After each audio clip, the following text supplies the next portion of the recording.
Thank you all so much for joining us, and welcome to today's webinar, Vaccines 101, Where We've Been and Where We're Going.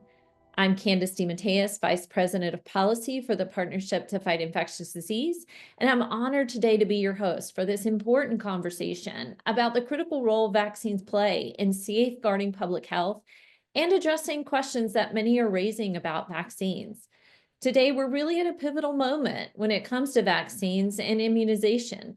Vaccines have been one of the greatest public health achievements in history, saving millions of lives across the world and preventing the spread of infectious diseases, protections that address vulnerabilities that we face across our lifespan. But as we reflect on where we've been, it's equally important to understand the risks we face as trust in vaccines and public health generally has eroded, and how we can continue to ensure that vaccines remain accessible, effective, and trusted by all communities.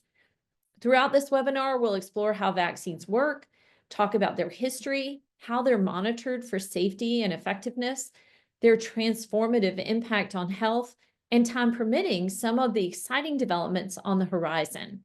We'll also address the challenges we face in vaccine access and education, and how we can all contribute to building a future where everyone feels they have the information they need to make decisions informed by what medical professionals and the science tells us, and we can continue to benefit from these life-saving tools.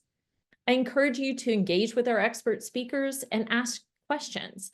Feel free to pose questions you have in the Q&A box on your screen.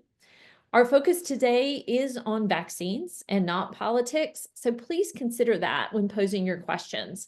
If you do have questions, we anticipate that we may not get to them all. Please reach out to us and we'll connect you with resources and experts to help you address those questions. Thank you so much all for joining us. I look forward to the insights and the conversations we'll have today, so let's dive right in. To start us off, we have a pre-recorded message from orthopedic surgeon and the 23rd Secretary of the U.S. Department of Health and Human Services, Dr. Thomas Price. He brought the department a lifetime of service and a dedication to advancing the quality of healthcare in America, both as a physician and as a policymaker. As with many physicians and healthcare providers, Dr. Price's expertise caring for patients gave him a unique perspective about the impact of public policy on the practice of medicine and the health of Americans. During his 20-plus years as a practicing physician, he also served as medical director of the orthopedic clinic at Grady Memorial Hospital, as well as an assistant professor at Emory University's School of Medicine. From 2005 to 2017, Dr. Price served as the U.S. representative for Georgia's 6th Congressional District, and while in Congress, earned a reputation amongst his colleagues for being a tireless problem solver and a go-to expert on healthcare matters. We so appreciate Dr. Price recording this message for us. Thanks so much to the Partnership to Fight Infectious Disease for the opportunity to be with you today. Thanks to each of you who are staffers on the Hill. While in Congress, I had the opportunity and the privilege of working with many staff, whether it was in my own office or committee staff or leadership staff. And I know the hard work that you do, and please know that it's appreciated. My background is all healthcare. I'm a physician, orthopedic surgeon. I spent 25 plus years taking care of patients. That overlapped with about 8 years in the Georgia State Senate. I spent 12 plus years in the United States House of Representatives representing the 6th District of Georgia, and then was privileged to serve as the 23rd Secretary of Health and Human Services during the early time of the first Trump administration. And I always tried to bring an honest and scientific perspective to policy discussions when they related to healthcare. So I am thrilled to be with you today to discuss really a critically important topic pertaining to our public health, and that is the topic of vaccines. It certainly has been front of mind for the last 5+ years or so, but it's one that has a long and a storied history. So as we prepare for the incoming administration, today's discussion really seeks to serve as a resource for you, an opportunity for you to ask questions and to learn more about a public health tool that has been critical to keeping our nation healthy improving our quality of life, and even expanding our lifespan. All of that from vaccines. Now, the history of vaccines is a fascinating history with many different stages of discovery and all through experimentation. And it begins literally over 1,000 years ago in the Far East with the first inoculation that was likely an oral inoculation. The concept and practice of inoculation took a long time, but it finally reached Constantinople, or present-day Istanbul, in the mid-1600s, spread from there to North Africa and then to Europe, and it found its way to the Massachusetts Bay Colony by way of an enslaved man named Onesimus, who had been inoculated to resist smallpox. And he told the Reverend Cotton Mather about this, and along with a local doctor, they promoted inoculation when a deadly smallpox epidemic arrived in Boston in 1721. Some of you may know that Benjamin Franklin's son had a son that died from smallpox in 1736, and following that, Franklin became a huge champion of inoculation. And General George Washington himself ordered that the American troops who were coming into the Continental Army during the Revolution had to be inoculated against smallpox. By the late 1700s, Edward Jenner, a name that some of you may know, observed that some milkmaids and others who'd been infected with cowpox, which was a more mild disease, seemed to be immune to smallpox, and he devised a series of experiments that resulted in the first vaccine, which markedly limited smallpox. And this remained the only vaccine in the world for almost 80 years, until Louis Pasteur in France was able to develop a process of weakening the deadly rabies virus through experimentation, and the first attenuated vaccine was discovered. In the 1800s, it was discovered that antibodies were a way that our body tries to fight infections, and scientists worked on safe ways to create antibodies to certain diseases and to give them to people basically as an immune patch, if you will, allowing folks to develop their own antibodies, thus creating the first antitoxin, using them for disabling infectious diseases like tetanus and diphtheria.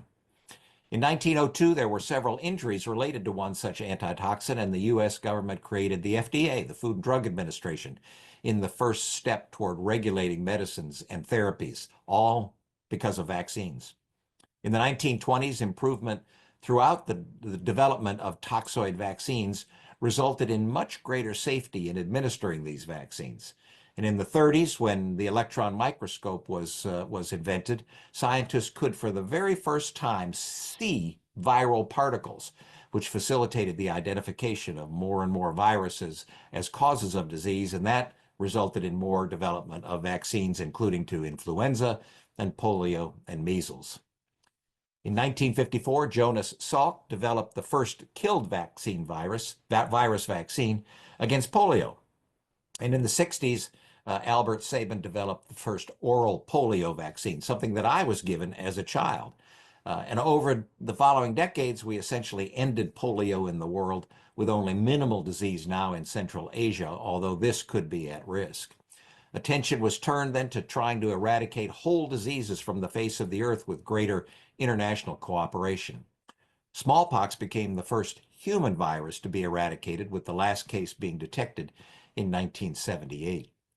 More scientific advances have continued with great promise, including recombinant vaccines, which target proteins on pathogens, thus making the administration of many vaccines that much safer. And COVID-19 saw the use of a new type of vaccine, messenger RNA, that certainly decreased the severity of the disease for many around the world. It also resulted in increasing public concern about vaccines and their safety, an issue I believe should be dealt with through absolute transparency of our public health institutions, which are so important to all of us. So vaccines have successfully protected millions of people from a host of infectious diseases that once spread unchecked. During my lifetime, diseases like polio and measles and whooping cough resulted in serious consequences: hospitalization, paralysis, lifelong disability, and even death. We still see that being the case in many areas of the world. But in the United States, we're essentially prisoners of our own success. We've eliminated polio in the U.S., we've effectively eliminated the spread of measles, and we've markedly limited the impact of a host of other vaccine-preventable diseases. Those health achievements are and were incredibly extraordinary, but those diseases and the pathogens that cause them still exist elsewhere in the world, and they still spread, which means that we've got to remain vigilant. Now, the success of vaccines makes it easy to forget the harm that these diseases can cause and the continuing risks from those illnesses. Understanding how the scientific and medical community accomplish those achievements can inform our decisions as we move forward. It's important to understand how bacteria and viruses cause diseases and how vaccines essentially train our bodies to fight those germs and to keep Americans and America healthy. Today, vaccine research and development is building on all of that expertise to advance potential vaccines to prevent and treat some of our most difficult health challenges, including Alzheimer's and cancers. But declining vaccine rates, fueled by rising skepticism about vaccines and the cause of vaccine-preventable diseases, threaten to not only reverse that progress, but to also slow the progress against new diseases. Now, to be clear, it's incredibly important that all of us ask our doctors questions to understand more about the health, safety, and efficacy of medicines and vaccines that are recommended for you and for your family. And I applaud you for seeking that information from medical professionals with expertise on these issues and asking the tough questions that you want and need answered. That's why I'm so very, very pleased to be welcoming the experts here today, Doctors Branche and Shane, physicians who can answer your questions and speak candidly about their experience with vaccines, their risks, and their benefits. A physician perspective is absolutely critical to understanding public health policy issues. And throughout my career, I've advocated for docs to have significant health policy input, which is why I'm so very glad that there are so many physicians who've been nominated to serve in the next administration. The healthcare challenges facing this country and the world are enormous and often unpredictable. But the healthcare opportunities that lie ahead are also incredibly extraordinary. Serving as the Secretary of Health and Human Services was an enormous honor for me, and I was and remain incredibly encouraged by the expertise and the knowledge and the dedication of the folks that I had the privilege of working with during my time there. We should welcome and be heartened by an increased and broadened attention on all of these issues, but we also want to be sure that policy decisions are driven by science and medical experts. And I believe that an honest public conversation about the importance and promise of vaccines ought to conclude with excitement and enthusiasm about the future of health, because the opportunities are truly endless. I know you'll enjoy today's discussion, and I look forward to serving as a resource for the new Congress and the new administration as they get underway. Thanks so much for your good work. Take care.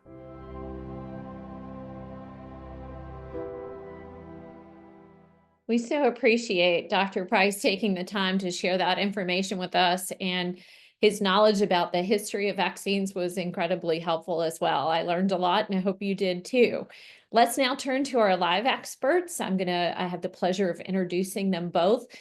First, I want to mention that both Dr. Branche and Dr. Shane are members of the Infectious Diseases Society of America and serve on the Policy and Advocacy Committee there. We are so grateful to IDSA for connecting us with such knowledgeable experts to address our questions today.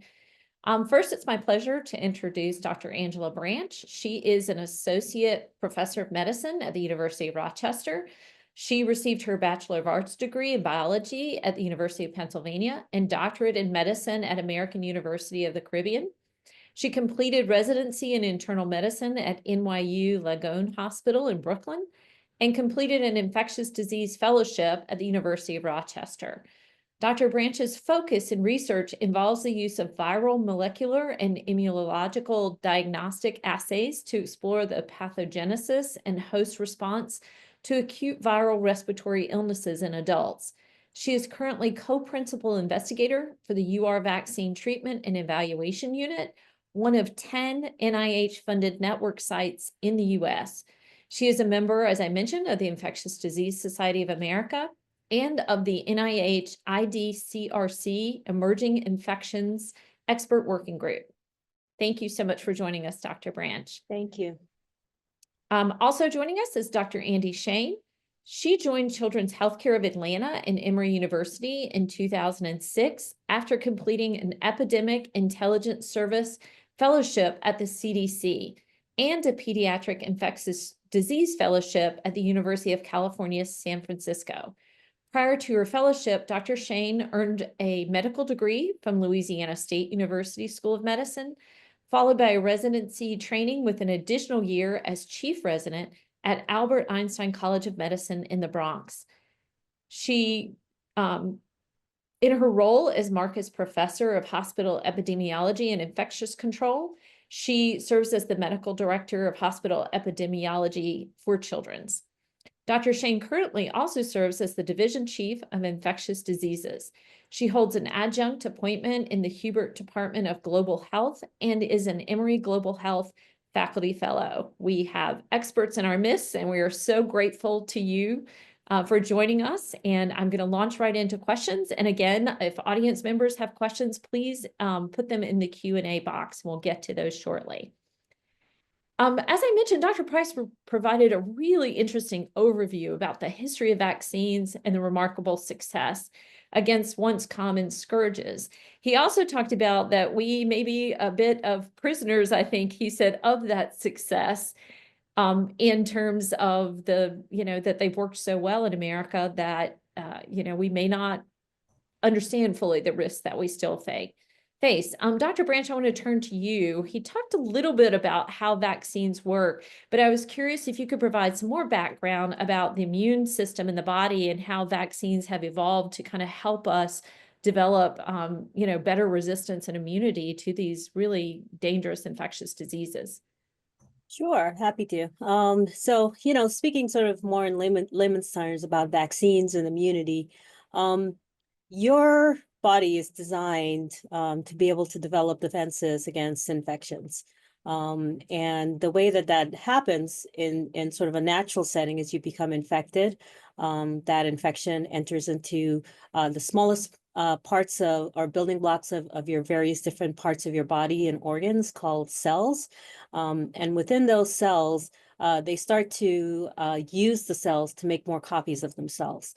As that's occurring, your body recognizes that something foreign has invaded, and it sends the natural defenses that it has to sort of be able to clear away that infection and prevent it from continuing to spread throughout the body. That's what we call the immune system. The immune system is made up of lots of different parts. There are things that occur almost immediately. The antibody response, you might have heard about that if you've been following literature or anything on the news about vaccines and how they work. But there are many other parts of the immune system, things that cause inflammation, things that are more longer lasting, what we call memory immunity that will continue to provide some degree of protection against getting severely ill with something you've seen before for many years, maybe even the rest of your life. Now, some infections you can get, and you recover just fine from because your body will be able to control it and clear it. And then you will develop your own sort of natural immunity or natural defense after that. It's not going to be perfect defense because, these microbes, these germs, viruses, they tend to find ways to evade the defense that you've developed, but you will have some, and probably for the rest of your life. But then there are other types of infections we know that are potentially life-threatening, even the first time you see it. And so you don't even want to get that first infection. And we have vaccines that prevent some of those first infections from even occurring, things like measles. No one wants to get measles because the mortality rate is so high. Similarly with things like polio. It can be a devastating illness that causes lifelong debilitation and loss of the ability to, for example, walk. And so there's things that we don't even want people to have a first infection to develop that natural defense. And so we have vaccines that help you create that defense against those infections without having to be infected.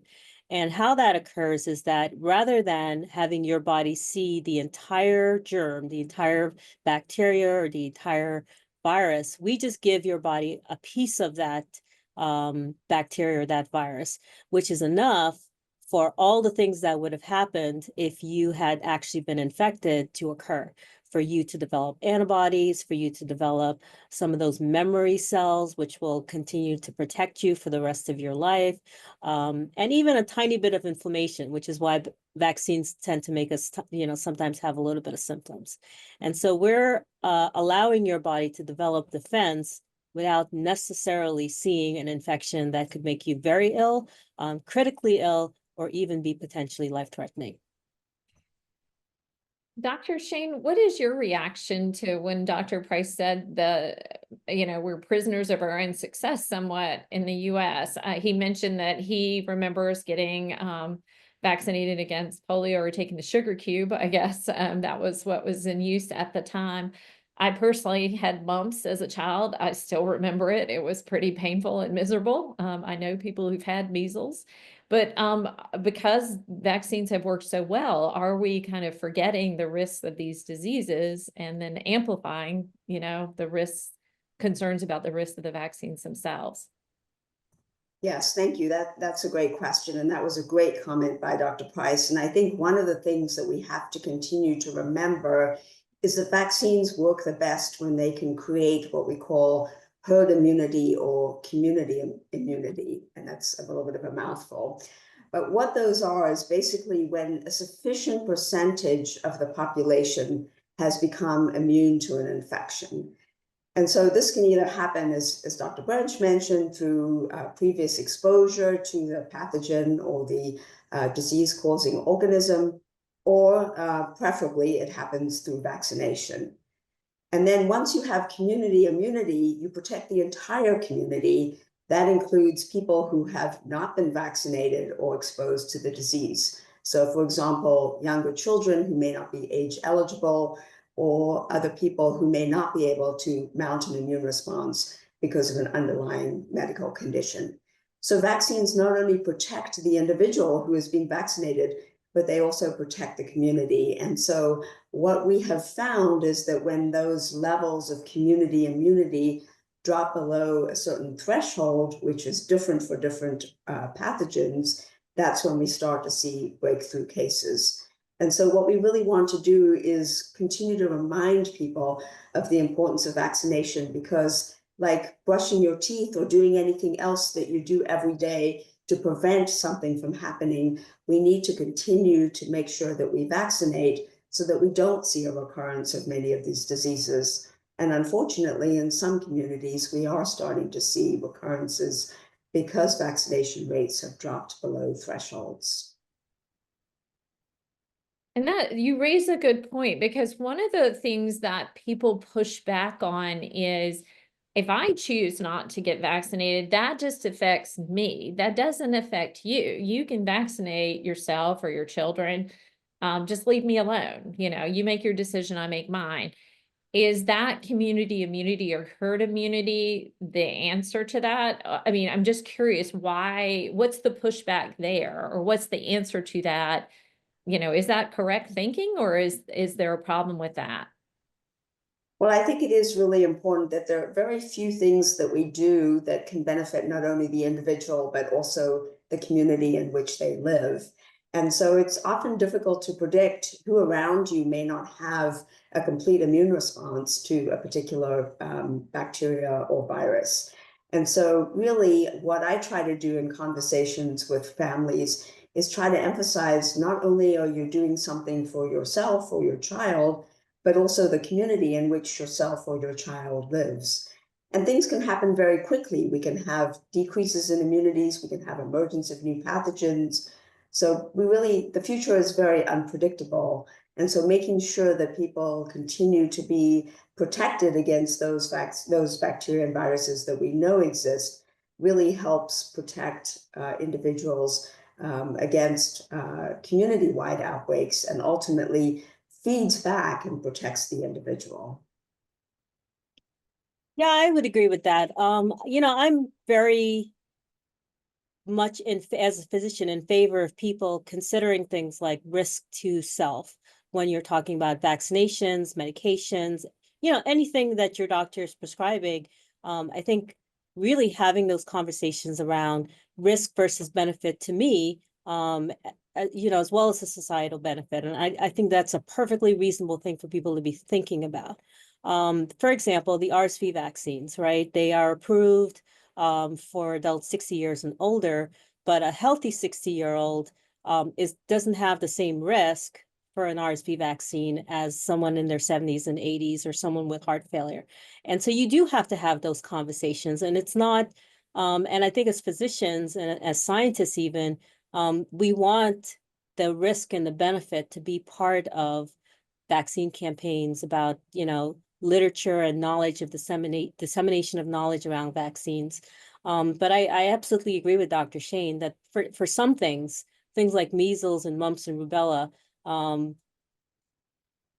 that those conversations are not as clear cut necessarily about the individual, because everybody's is at risk. Some people are more at risk than others, and a community-wide immunity keeps everybody safe. And so, I think there are nuances there that people should be continuing to have that should lead people to continue to have these conversations with their providers. But then there's some things that are just really clear cut, where if we all want to be safe, we all have to be vaccinated. And that's sort of the way that goes. You raise a really important point about that personal decision, and there are recommendations across the lifespan as well, different ages, different vaccines, different health status. To your point, like some 60-year-olds, maybe it makes perfect sense, and others maybe not. Dr. Shane, one question that we hear a lot concerns babies, because we start really young with recommended vaccines. So why do we do that? Why do we start so young with some of these vaccines, and what's the recommended science behind the schedule of vaccines recommended, particularly for children, but then also, Dr. Branche, I'd like to talk to you about the adults recommendations for adults as well. Yes, thank you. That's really a great question, a question that I frequently get from parents. And I guess there are a couple of reasons why we vaccinate babies early. The first is immune system development. So a baby's immune system, and when they're born, basically is very immature. They receive some protection from their, what we say, maternal protection, but that protection wanes very quickly over time. And so a baby's immune system is still developing, and therefore can handle multiple vaccines at once. And this is really the opportune time to introduce these, as Dr. Branche mentioned, parts of bacterial viruses that are not active, to sort of trick the immune system into thinking that there's an infection so that antibodies develop. The second is, I would call it disease vulnerability. So this is something that I see very often as a pediatrician specializing in infectious diseases. Babies are much more likely to get ill from diseases that vaccines prevent, especially the childhood vaccines. Influenza is very challenging in young babies, measles, varicella. All of those infections can be very challenging in someone who doesn't have a well-developed immune system. Also, going along with vulnerability is severity and disease severity. And we know that, unfortunately, children and young babies, especially who acquire pertussis or whooping cough, have a much more severe response to diseases than, for example, a healthy adult who may just have a persistent or nagging cough. Oftentimes, young infants end up requiring hospitalization, requiring respiratory support. And many of these infants can start vaccine series as young as 2 months of age, but they also are very dependent on the older people and adults around them to be fully protected so that they are not exposed to many of these pathogens.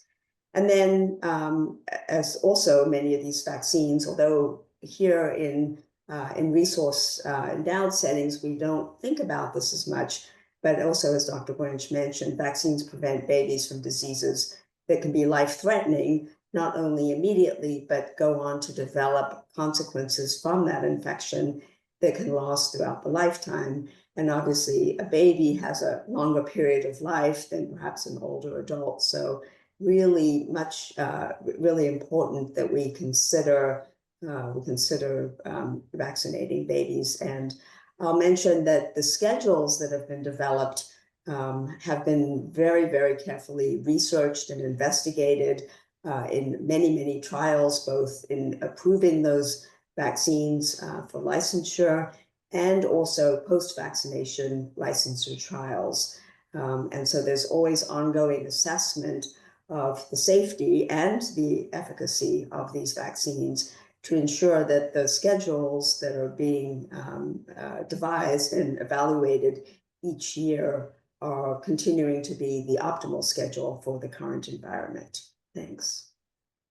Thank you. And Dr. Branche, what about older adults and people living with chronic diseases too, which tends to skew more older, transplant cancer patients? How important is vaccination there and the recommendations?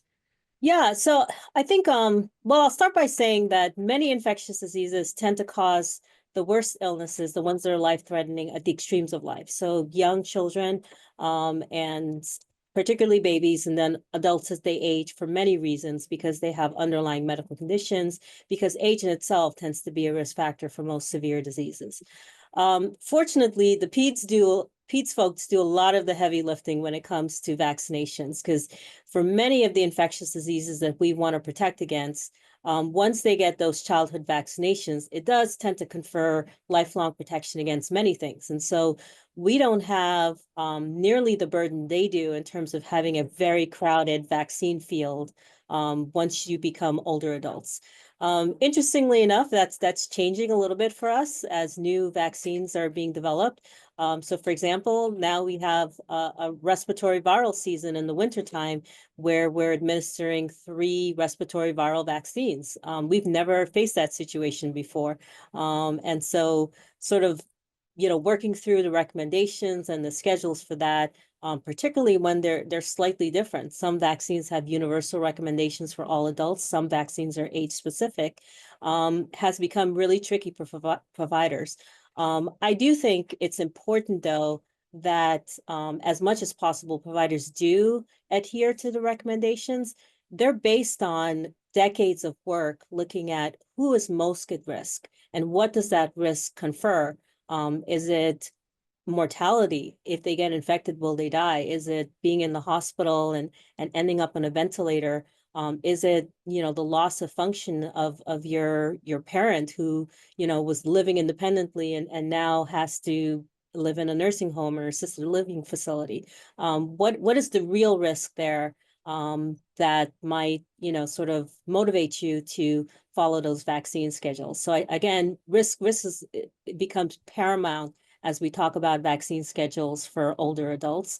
And following those recommendations is really important because they are based on decades of work that's not just looking at, do the vaccines work, but specifically, who will they benefit the most, and what's that person's real risk?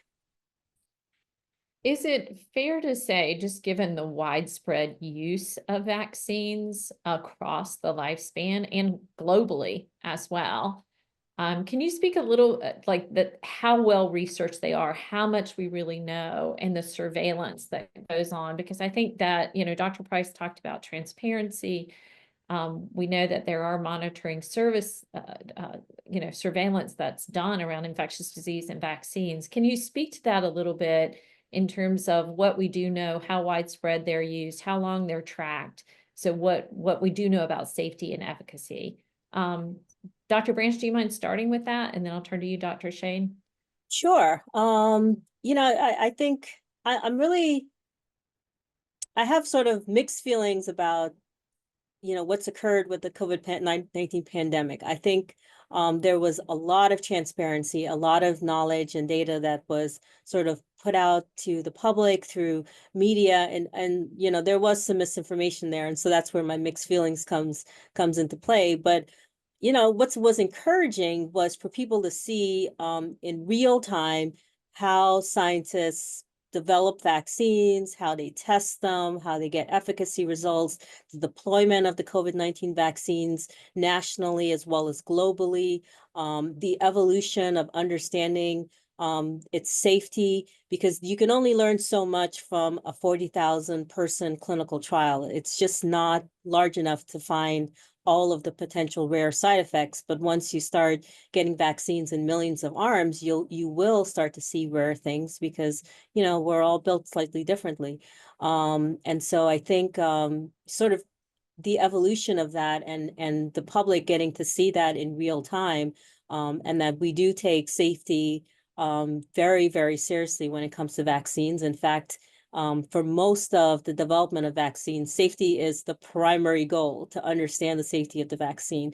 Whether or not it works is becomes sort of the secondary goal that you look at in the phase 3 trials. But up until that point, your main goal is to make sure you're not seeing any major safety signals. And even after you get through your clinical trial phase of things, then you spend the next 1 to 2 to 3 to 5 years doing intensive safety monitoring, and then you continue to monitor for decades to come, to make sure you didn't miss anything. So I think, you know, I'm really intrigued by how the public will sort of take knowledge gained over the last 5 years in terms of the intense amount of surveillance that we do as investigators and as a scientific community when new vaccines are developed and deployed. And I hope it's mostly reassuring that no one is not looking at these things, that everyone's constantly looking at them, and that we are willing to sort of, you know, shift course if we see something that worries us. I mean, safety is paramount. It always has been, and it always will be. Yeah, I think that's really hit the high points. I'll just add a little bit. I think it's important to note that there are multiple safety systems that are in place. The CDC, the FDA, and many other federal agencies monitor the safety of vaccines. There are a number of both passive and active surveillance systems like PRISM and BEST, and some may be very familiar with VSafe, which was really designed to track some of the adverse effects or the side effects from vaccines. Also, there is a vaccine adverse event reporting system, also known as VAERS, which can be accessed by both clinicians and also recipients of vaccines in the public. And this is really an important system that collects information about reported or suspected side effects that may be associated with vaccine administration. All the information goes into a database that is publicly available and can be searched. So it's really a wealth of information. Of course, only as good as the information that is entered. So both clinicians and the public are really encouraged to enter this information. It's also reviewed periodically by clinicians and people working at the CDC and the FDA to look for trends and things that may be important, as Dr. Branche mentioned, in consideration of, is this the correct schedule? Is this the correct dose? Is this the correct population? So I think that we really have a lot of important vaccine safety and surveillance efforts that are going on throughout the United States and the world to help ensure that vaccines continue to be safe. And how are you notified? Say there is a safety signal that comes up from these surveillance systems. How are you notified, and how to, Dr. Shane, do you mind taking that one? Sure. I think that there are a lot of different ways. It depends exactly on what the situation is. Oftentimes, manufacturers will issue a notification. Sometimes the notification would come from a federal agency, the CDC or the FDA, that's distributed to licensed clinicians throughout the United States. Sometimes notification comes from our media. And so people get their information from a lot of different sources. But for the most part, when there is a safety signal, for example, I'll use the situation of myocarditis that was linked, initially thought to be associated with the administration of COVID-19 vaccine, especially in adolescent males. And so immediately, once that signal appeared, there were a lot of efforts throughout the United States and the world to try to understand whether there really truly was an association, who was mostly affected, who was at greatest risk, So lots of intense efforts were devoted by the CDC, the FDA, the NIH to really try to understand whether this was something that needed to be reevaluated. The data was presented to the ACIP, which is the CDC's advisory committee on immunizations, and the CDC director, and there was lots of discussion and consideration and input from scientists. So multiple ways of being aware. And so I think that one of the things that sometimes is a challenge is almost the tremendous availability of information and helping people sort through that information and understand what is factual and what is supported by the science. Dr. Branche, I wanted to follow up with you about some of the research and development efforts around vaccines. And you emphasize that safety, safety, safety is number 1, 2, and 3. There was a question raised recently about the use of placebos in clinical trials for vaccines. Are placebos used? When are there times when they're not used? And why is that important in terms of judging effectiveness and safety? Yeah, placebo-controlled trials are number one go-to when we're doing clinical trials, and that's across all phases of a study. Phase 1 clinical trials, which are the smallest ones, phase 2, and then the definitive efficacy trials in phase 3 are almost always placebo-controlled. It's rare for us to do a clinical trial of a new product that isn't placebo-controlled. There are only a few situations where we won't use a placebo. And the reason to use a placebo is because sometimes you will see something. For example, you might see something very mild, like there's fever, for example, within the clinical trial. And so you want to know what the rate of fever in the vaccine arm is compared to placebos, because it may be that 10% in both groups are having fever, and then you will say, well, this is actually just something that happened by chance and not necessarily attributable or an attributable risk associated with the vaccines. So there, again, there's only a couple of situations where we don't use placebo. One is when the study is so small, like it's a first-in-human study where you might do 20 vaccinations, in which case using a placebo, the numbers are so small that you're probably not going to be able to see any real differences between the two arms. But even that's very rare. We almost always do placebo-controlled trials when it's first-in-human.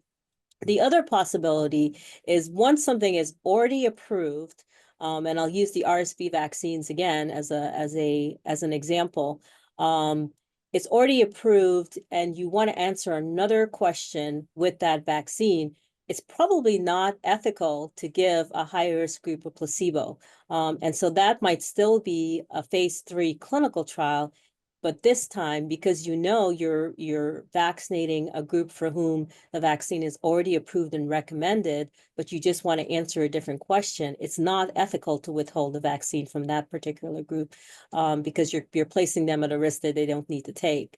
And so in that circumstance, you might not have a placebo-controlled trial.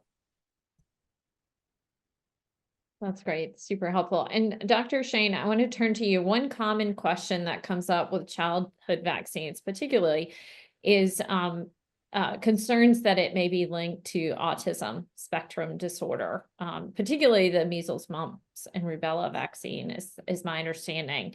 What is the science there, and what do you tell your patients who come to you with that concern?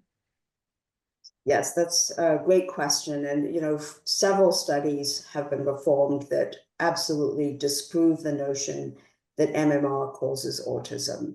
Autism is a very complex diagnosis. It's multifactorial. We don't understand why it develops. We don't really understand who is more likely to develop autism. And there are lots and lots of efforts that are going on in developmental and behavioral pediatrics to try to understand that and to try to understand and describe autism. There have been a couple of studies that really have definitely helped us to understand the relationship between the receipt of the MMR vaccine and whether or not autism does develop.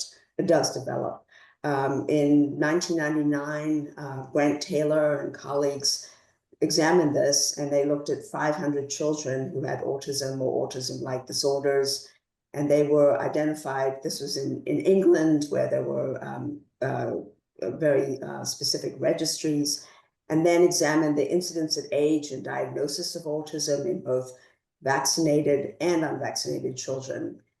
And what he found was that the percentage of children who were vaccinated was the same in children with autism as in other children in this area in England. They also found that there was no difference in the age of diagnosis of autism. That also is oftentimes a concern among those that were vaccinated with MMR and those who were not vaccinated.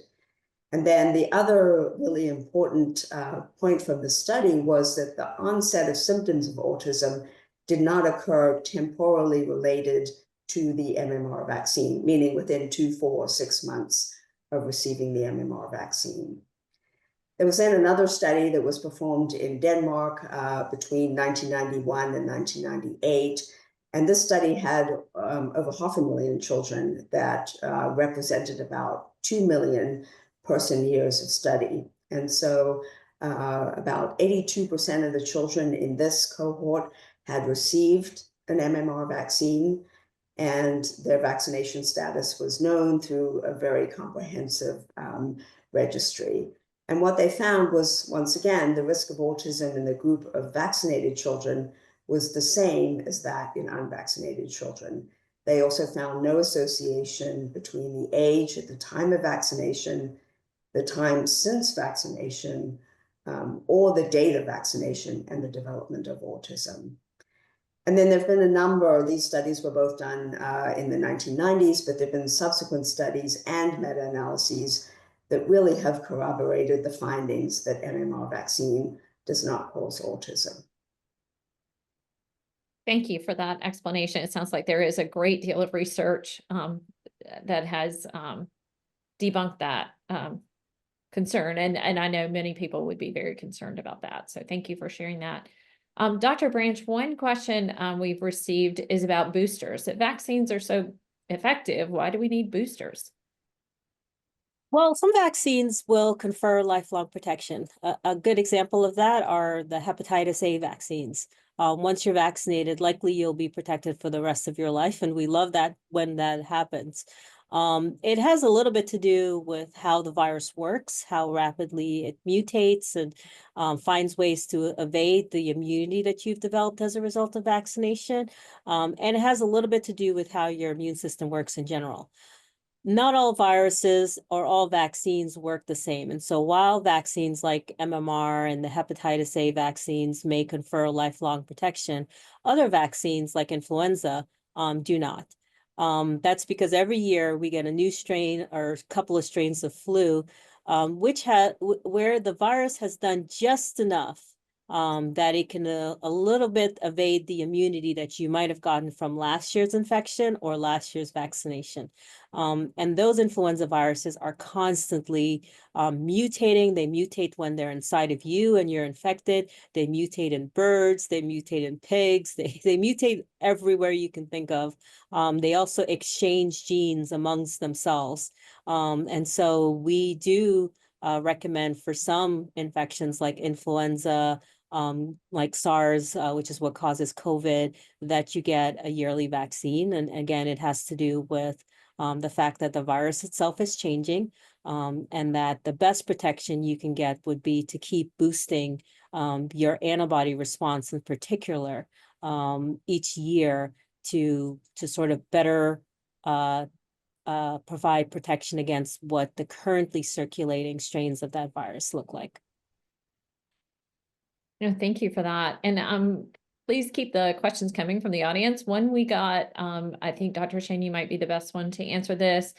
It concerns herd immunity, and that if I as a parent choose to vaccinate my children and another adult caregiver decides not to vaccinate their child, they're in the same classroom or same sports team or somehow exposed together, there's an increase for the vaccinated child to be exposed to a potentially harmful virus or disease. After all, vaccines are, even really effective ones, 95%, that means 5% may still develop, may still be infected if they're vaccinated. While we respect the choices, obviously, of people, shouldn't there be, or is there a way to, help influence people or have a higher consideration placed on the exposure risk caused by people making choices that, expose others to disease and potentially present harm to another family? I mean, how do we balance that personal choice with the risk to the community? Yes, I think that's a great question, and one that I think we all grapple with very frequently. I think one of the things that I try to do, and many of my colleagues as well, in approaches to understanding why the parent is hesitant or does not want to vaccinate their child. And so I think really, unfortunately, with vaccine hesitancy, there's not a one-size-fits-all approach, and there's not a one-size-fits-all reason why people are choosing not to vaccinate. And so I think it first starts with having an honest conversation, trying to address misconceptions if there are some, and also trying to remind people, as we talked about at the beginning of this webinar, that we've in some ways done a great job at eradicating or at least suppressing many of these vaccine preventable diseases, that parents may not feel that it's a threat to their child. And as Dr. Branche mentioned, their risk-benefit ratio may have changed in their mind. And so I think it is really important to try to address that and explain the benefits of vaccination.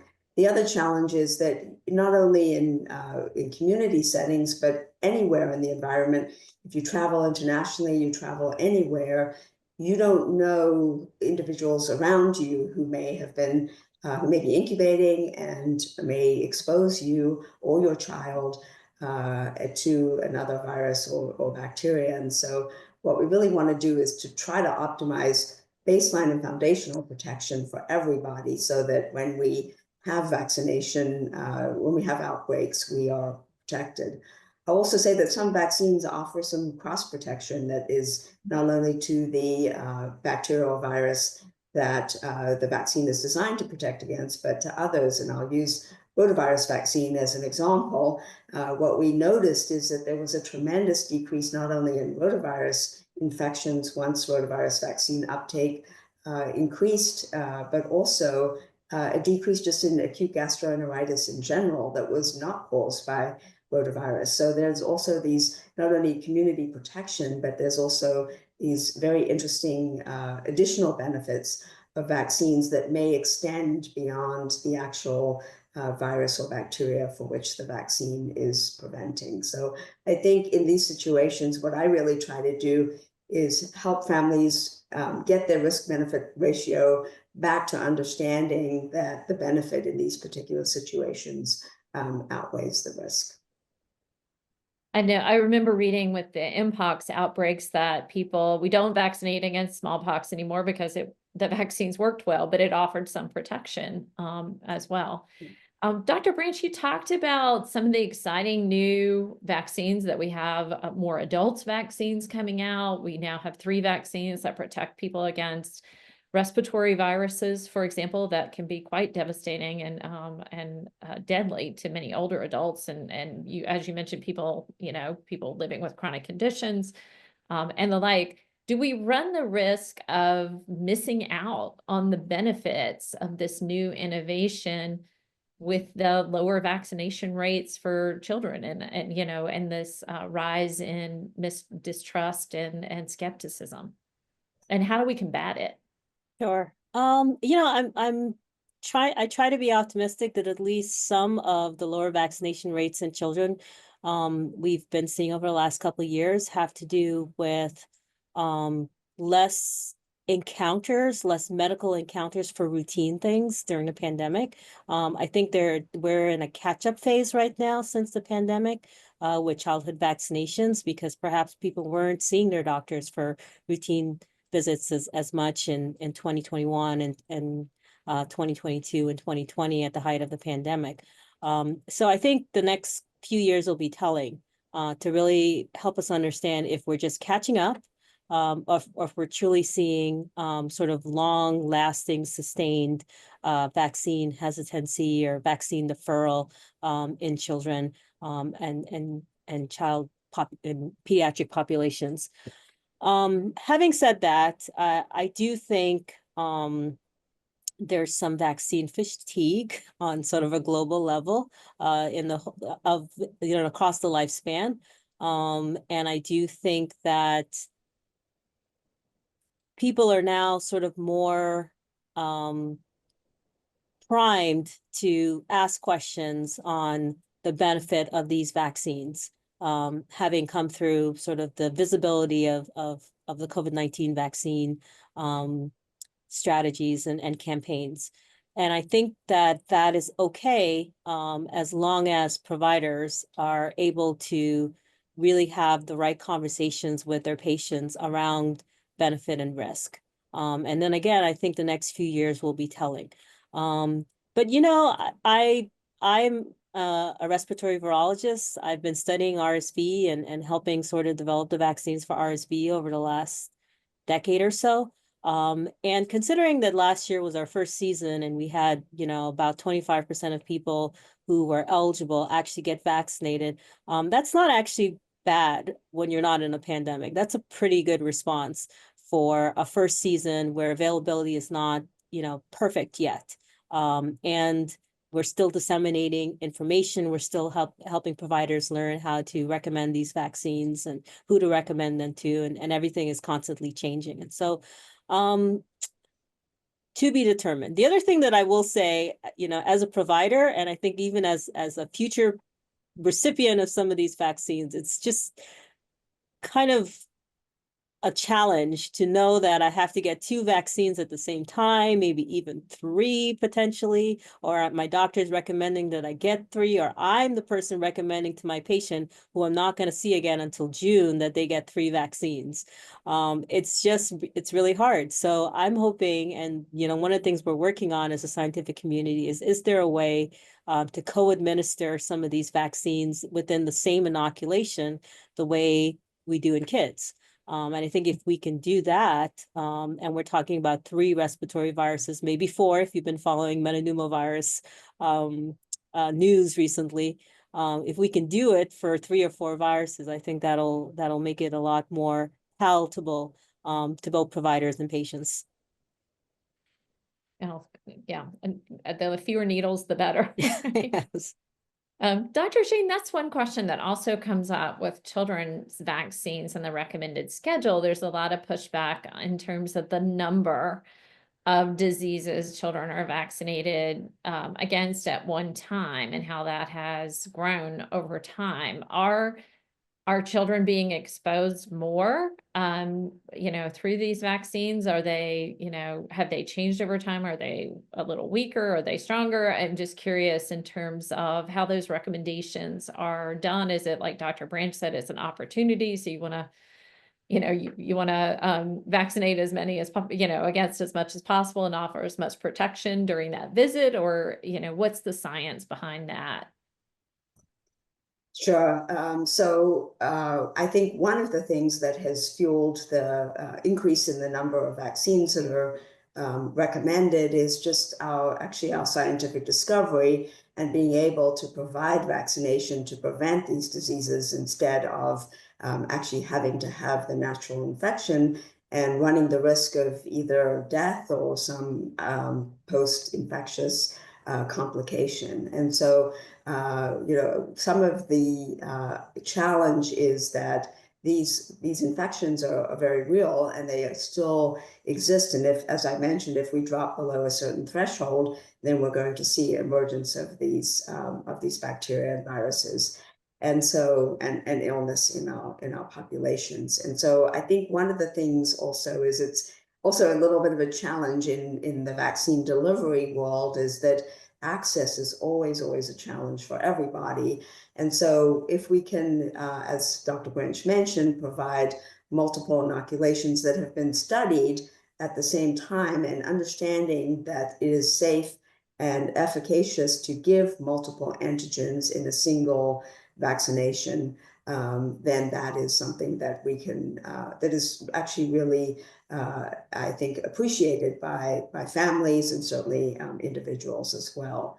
I think also looking at novel ways of delivering vaccines. So I rarely get pushback on administering the rotavirus vaccine to infants because it's actually an orally administered vaccine and actually tastes relatively okay. And so, and most infants of that age actually don't have taste, but somehow the perception from parents is that that vaccine is less likely to be painful, less likely to cause challenges. They're less likely to see their child being upset. So I think in addition to thinking about creative ways to deliver vaccines, I think that thinking about different routes and those that are more palatable, literally and figuratively, are really the future of the science of vaccinology.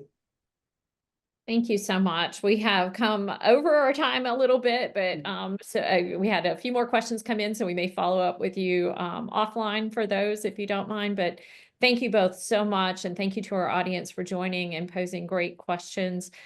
We welcome continued discussion. Please reach out if your questions weren't answered or if you have some that come up after the fact. We're happy to connect you with resources. Thank you so much, Dr. Shane and Dr. Branche, and thank you again to IDSA for connecting us with these fantastic speakers.